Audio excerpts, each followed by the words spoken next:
We're here in Montreal at Ubisoft, and I'm Patrice Deslay, the creative director of Assassin's Creed. We're gonna go with the team and show you what we're doing. So hope you enjoy it. Come on.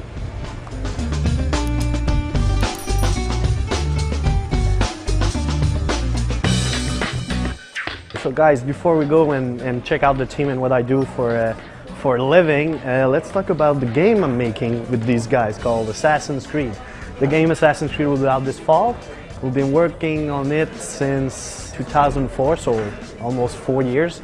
It's been a while. The backstory of Assassin is an historical setting.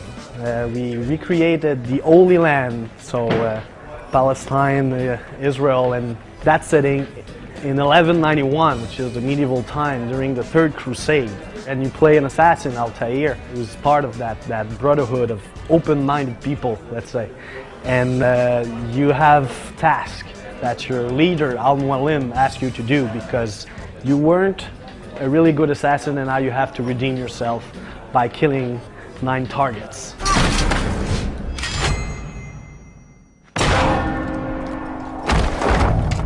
My favorite aspect of the game is that I can play ALTAIR or the assassin the way I want. If I want to be really calm and low profile in the world, I can do it. And then when it's time to be badass and fight, I can just switch and now be that really action-packed character. You're the co-creator of the experience, let's say. That game is made by around 150, between 150 and 200 people. So we're gonna go and check all the teams. There's like around 10 different teams, all separated by feature. So let's go, guys.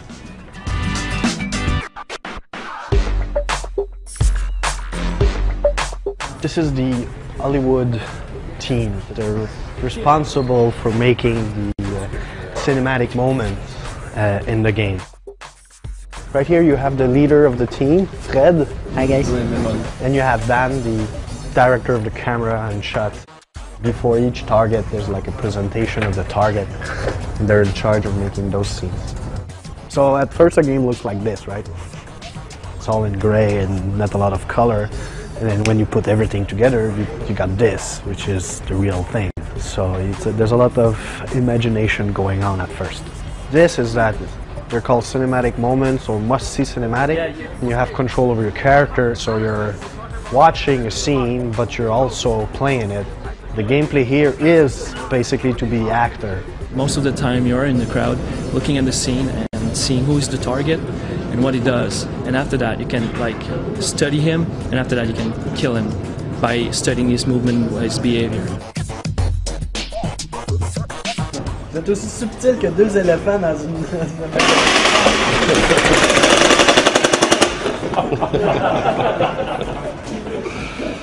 Is that cool?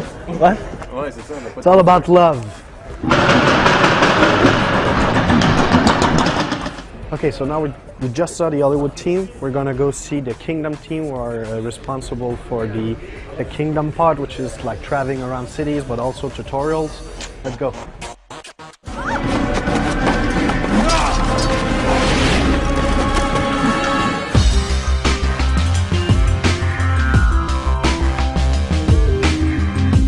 See, this is all the collision of a map. So see, this is the graphic, and this is what the computer is really like processing.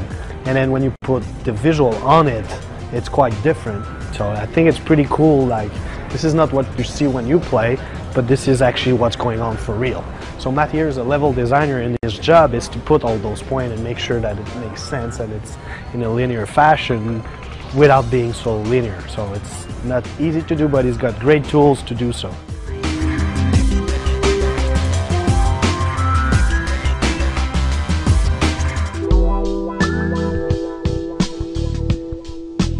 Right now we're going to go and talk with the lead level designer and one of the level designer about crowds, how they manage to put those 100+ NPCs in the map, and how we do our thing. Okay, follow me.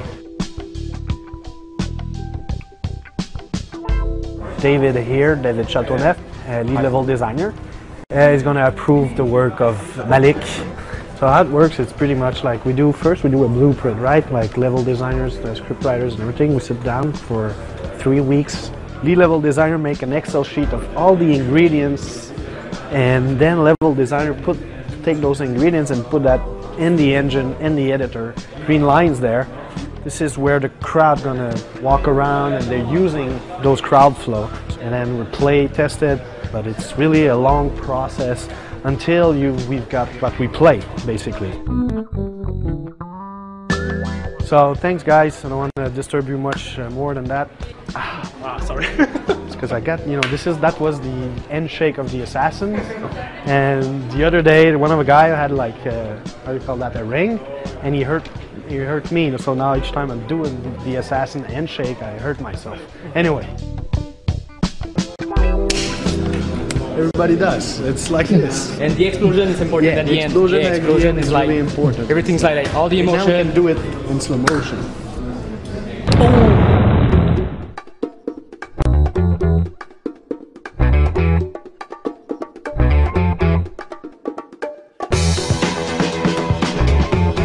Let's talk about the main character. To make sure that it's accessible and playable by everyone, and that's what we're talking about with Philippe Dion, who's the block designer for the city team. Everything is interactive, so you can jump on everything that you see, you can climb, and you have also a lot of gameplay on walls. The same thing with beams, with awnings, with architecture element. There's a lot of like automatization in the character. It's not like the player has to press every single time. So right now you see that all the yellow lines, like I don't know if you can see it.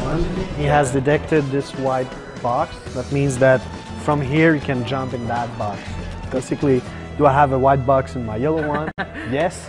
Then I can jump if the A button is pressed. Yeah.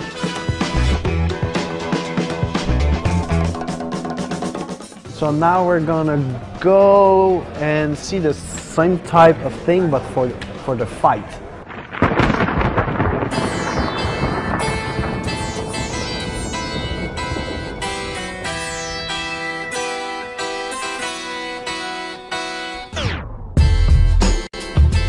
An Englishman in Montreal.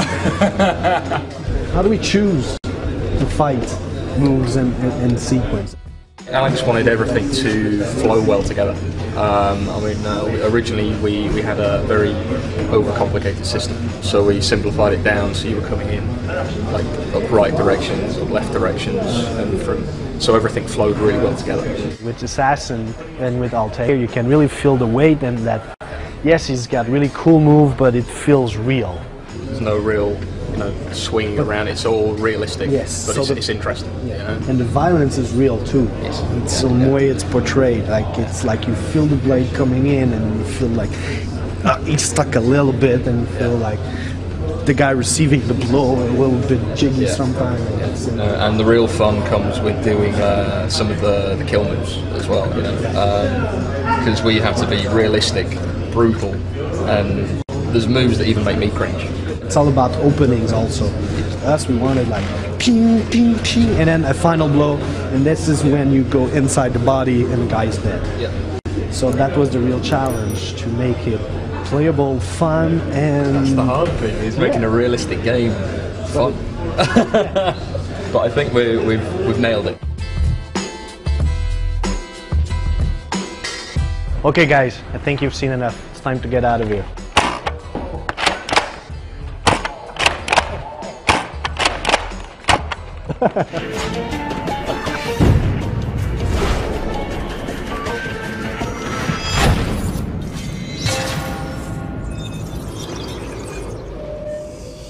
Hi everyone, my name is Patrice Desilets and I'm the creative director of Assassin's Creed. Today I'm here to talk to you about freedom. Right from the beginning of conception on how we would do a next generation game, it was really important that the player could go anywhere and interact with everything. In Assassin's Creed, you can experience your freedom in 3 big cities: Jerusalem, Acre, and Damascus. And you have a big kingdom to travel between all those 3 cities. The way we did our cities was basically to have a lot of blocks that are already with its own gameplay. So we have buildings where everything is interactive and it works, but also we have other ingredients that the character can interact with that are all architecture elements. So there's some beams, there's some poles. Merchant stand are also interactive. So it's a bunch of different ingredients that are all historically accurate that you put together and you build a city. And you don't even realize that it's all level design ingredients since they're all in the art direction. The social aspect of our game is using common sense or organic design. So if you start bumping people around in real life, you'll probably have some cops after you. It's the same thing in our game. If you start running and use your tackle move, after a while some soldiers will come and they will try to arrest you. But you have some blades and we'll see what happens after that. So everything you can do with your freedom is basically driving the story forward. In a sense, our big sandbox is more like a flower box in which everything is well placed to experience your freedom in a narrative structure. Here at the entrance of Garnier Mission, you have the guard post, and you have a choice. Do I get in by fighting, like killing all the guards in front of me, or I can climb the entrance walls and then do some acrobatics to pass by the guards, or I can use the monks that I freed just before that and enter without being noticed. So just to summarize, you are ALTAIR, the master assassin of the Third Crusade, and you can play that character the way you want it to be played and create your own experience. Hey, my name is Jade Raymond, and I'm the producer on Assassin's Creed. One of our main objectives was to, of course, make the art direction as realistic and as close to the historical references that we found.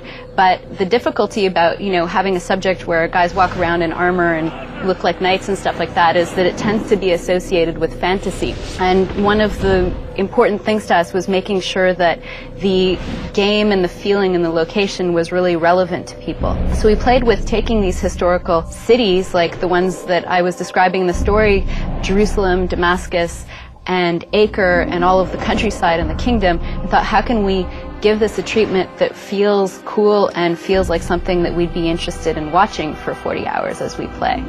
Now, we've made a huge kingdom, 3 huge cities, and it could easily get repetitive, and we didn't want that to happen.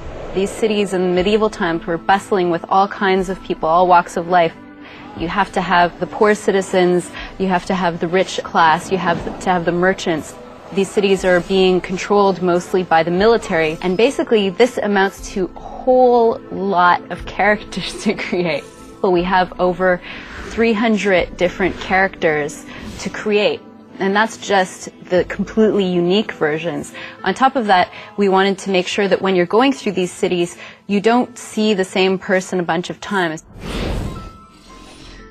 So a big focus for the team was the crowd, and basically we had to put a lot of energy not only into the gameplay, but how they look.